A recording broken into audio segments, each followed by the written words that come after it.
मैं सुनील शर्मा एक छोटी सी कहानी के साथ। एक गांव में एक पंडित जी रहते थे।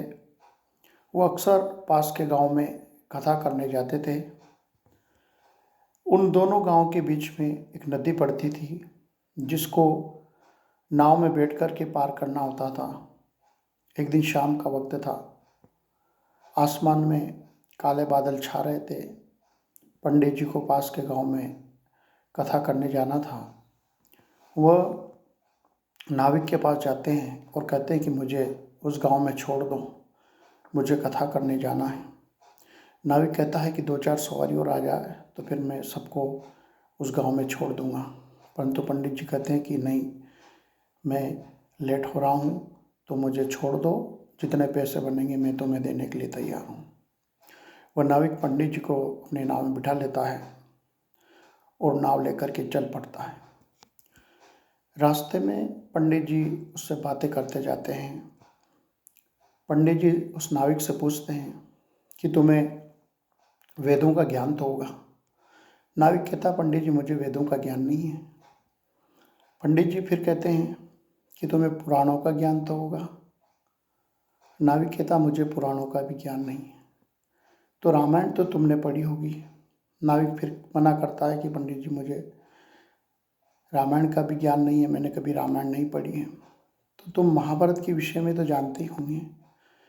नाविक फिर मना करता है कि पंडित जी मुझे महाभारत के विषय में भी कुछ भी पता नहीं है, क्योंकि मैंने कभी महाभारत पढ़ी ही नहीं है।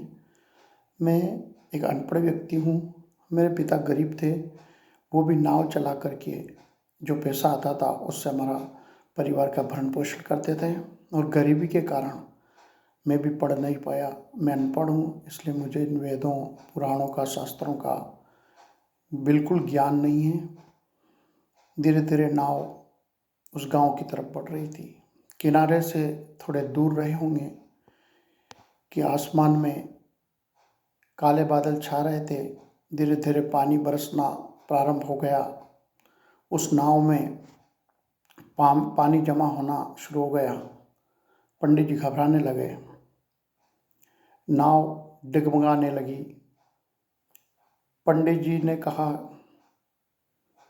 कि मुझे कैसे भी करके उस गांव तक पहुंचाओ।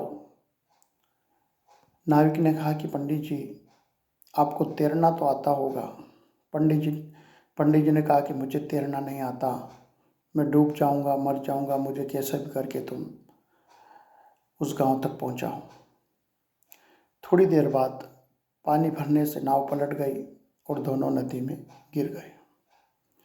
उस नाविक ने जैसे तैसे करके पंडित जी की बाह पकड़ करके उन्हें नदी पार करवाई। पंडित जी बहुत शर्मिंदा हो गए।